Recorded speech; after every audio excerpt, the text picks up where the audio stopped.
Okay, so this is your assignment, your experiment number 1. And a few people are having trouble figuring out what to do here. So I have made this quick video to try help you out and guide you through this experiment.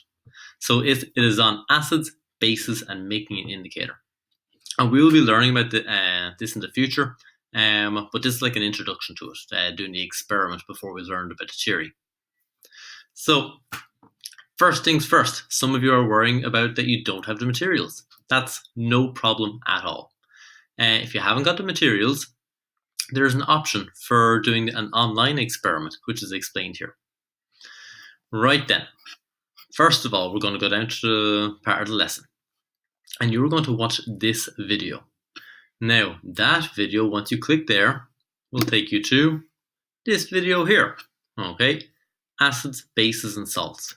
Now, if your click button isn't working for some reason, when you try to open that, just copy and paste the name of that video into YouTube, and you'll be able to get it then.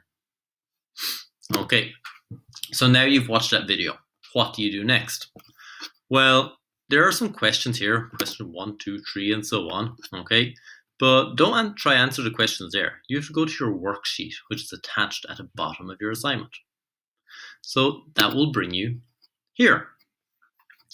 So here's where it says that you're to watch that video that we just talked about and answer these questions. Okay, so you will find the answers to these questions from the video.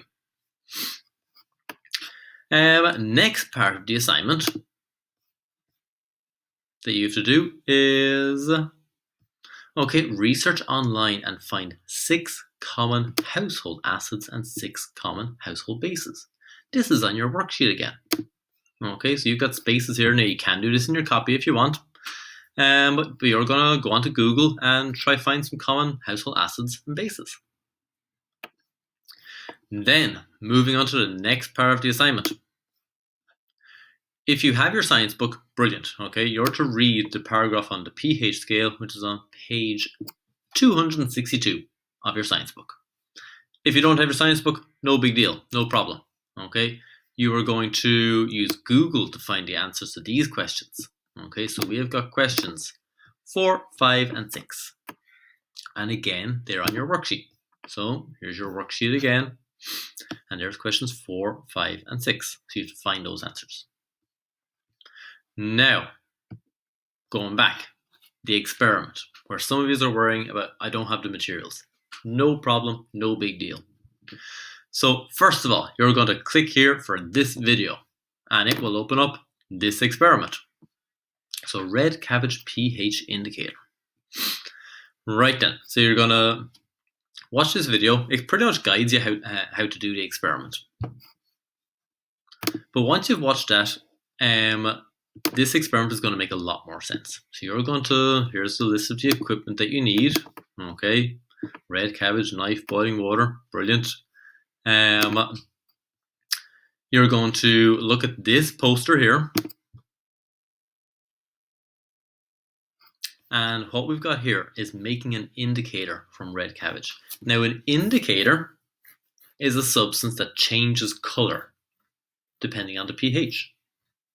So if we've got a pH scale going from 0 all the way up to 14.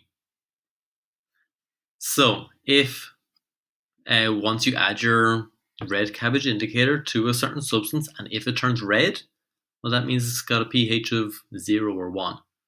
If it turns a kind of pink color, the pH is 4. If it's a green color, pH 10, and so on. If it's a yellowy color, it might be about 14 or 30. So you're to use that to guide you for filling out this part of the worksheet, okay? So you're going to be testing your substances. For example, your vinegar, I've put an example here, the color is red, I've said it's an acid, and the pH is about 1. So you're going to do all of your other different substances. Going back to our assignment. Okay, so if you don't have any red cabbage, you haven't been out to the shops, no problem. You are to click here, and this will take you to an online version of the experiment. It'll load. Okay, so just play around with the buttons here. Okay, you can add water to it. You can drain water out of this speaker. You can, okay, let's put in some hand soap. Okay, and now this is our pH meter. This is going to tell us what the pH is. So bring that over to our substance, and this is telling us that the pH is 10. So in the case if you're doing it online, you still have to fill out your worksheet. You would go to, okay, the substance I'm testing is hand soap. There's my document. I put in hand soap here. Okay. You can't do the color for this part of it because you haven't got the red cabbage. But you can say if, well, the pH is less than 7, it's acidic. And if it's greater than 7, it's basic. So you can go here, fill in your worksheet, and say, well, it's less than 7, so, or sorry, for hand soap, let's go back. It's more than 7, so that means that it is basic. And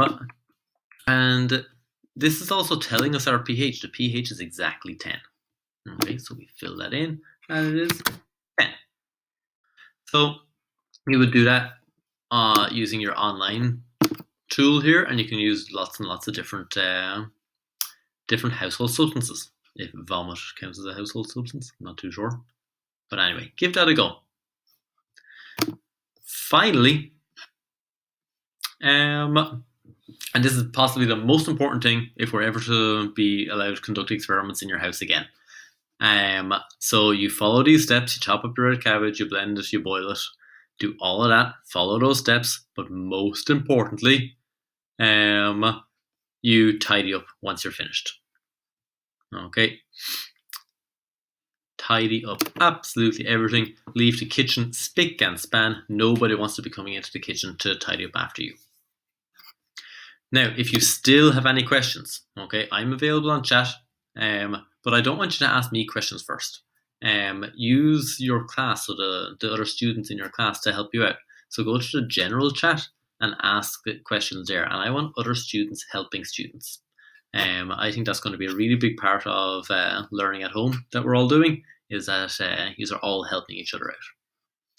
So I hope this helps explain it a little bit, and best of luck, and I hope you're all keeping well. Bye.